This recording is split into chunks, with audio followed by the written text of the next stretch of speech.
성형수술 부작용으로 치료받는 분들은 꼭 기억하세요. 성형수술로 인한 후유증 치료는 그것이 성형외과 진료일지라도 부가세는 면세입니다. 그리고 면세 처리가 되면 성형외과 진료일지라도 실손보험도 청구할 수 있죠. 이거 잘 모르시는 분들 굉장히 많습니다.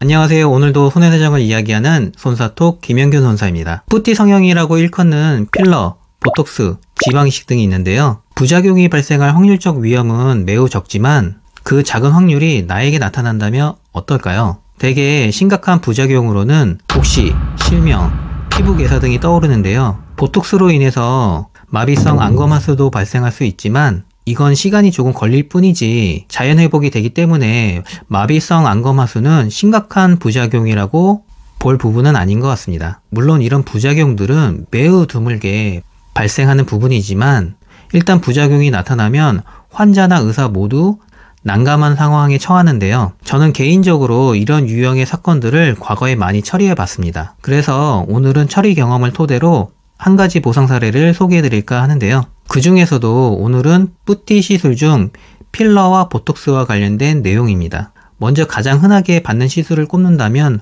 보톡스겠죠. 보톡스는 근육을 마비시켜서 주름을 펴주는 효과가 있는 주사제인데 이걸 이마나 눈가 주변에 보톡스를 놓게 되면은 부작용으로 마비성 안검하수가 올 수도 있습니다. 마비성 안검하수가 나타나면 눈꺼풀이 처지고 제대로 눈을 뜰 수 없는 상태가 되는데요. 아무래도 눈꺼풀이 처지니까 사물을 바라보는 시야에 어느 정도 불편감이 생기겠죠. 어떤 분들은 운전을 못할 정도의 고충이나 일상생활이나 직업활동에 많은 불편감을 호소하는 분들도 계시더라고요. 그리고 개슴칠에 뜬 눈이 외관상 미적으로 보기 안 좋기 때문에 선글라스를 많이 착용하게 됩니다. 이 마비성 안검하수의 특효약은 딱 한 가지인데요.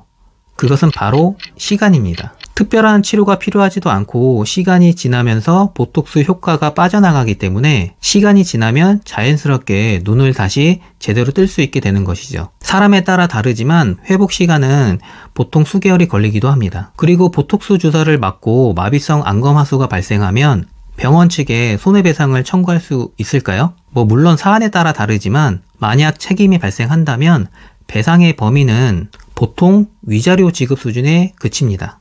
왜냐하면 보톡스 주사는 매우 간단한 시술이기 때문에 병원에서도 별도의 시술 동의서를 잘 안 받기도 하고 부작용에 대한 설명이 미흡한 측면이 좀 많거든요. 그래서 부작용에 대한 설명 의무 위반으로 위자료 지급선에서 의사의 손해배상 책임을 가름하는 편입니다. 다음은 필러인데요. 필러는 보톡스와 다르게 때로는 심각한 부작용을 유발하기도 합니다. 앞서 말씀드린 것처럼 복시, 실명, 피부 괴사 등을 유발할 수 있는데요. 원인은 필러제가 혈관으로 유입됨으로써 혈관 폐쇄에 따른 부작용입니다. 물론 이런 부작용이 생기더라도 적절한 시기에 치료를 잘 받으면 영구적인 장애까지는 예방할 수도 있습니다. 사진 속 의뢰인은 팔자주름 주변에 필러 시술을 맞은 후에 피부 괴사가 발생하신 분이신데요. 초기에는 코가 붉은색에서 검정색으로 변색이 되고 여기에서 치유가 되더라도 구축성 흉터가 생길 수도 있습니다. 의뢰인분도 피부 괴사가 온 이후에 수술적 처치만 3차례 받으셨고요. 나중에 조직은 치유가 됐지만 치유 이후에 일부 흉살이 보기 안 좋게 코에 남게 되셨어요. 사회생활을 하시는 여성분이시고 얼굴에 흉터가 있기 때문에 이런 경우에는 추상장애를 고려해야 합니다. 하지만 보험사를 상대로 추상장애를 인정받는 게 결코 쉬운 일은 아니고요. 추상장애를 청구하실 때에는 꼭 전문가를 선임해서 대응하시는 걸 추천드립니다. 의뢰인은 치료를 담당했던 대학병원에서 추상장애 진단을 받으셨고요. 당연히 보험사는 호락호락 추상장애를 인정해주진 않았습니다. 여러 차례 보험사와 절차적인 의견을 주고받은 뒤에 결과적으로 추상장애를 어렵게 인정받게 되었고 7,300만원 선에서 당사자 간 합의가 성사된 사례입니다. 마지막으로 성형외과 진료 중 의료사고로 부작용이 생기시고 그로 인한 후유증 치료를 받게 되셨다면 부가세와 실손보험 처리 꼭 따져보세요. 기본적으로 우리가 흔히 받는 일반적인 진료비는 부가세가 안 붙는 면세입니다. 하지만 미용 목적의 성형은 부가세가 붙는데요. 부가가치세법 시행령 제35조에 따르면 성형수술로 인한 후유증 치료는 그것이 성형외과 진료일지라도 부가세는 면세입니다. 그리고 면세 처리가 되면 성형외과 진료일지라도 실손보험도 청구할 수 있죠. 이거 잘 모르시는 분들 굉장히 많습니다.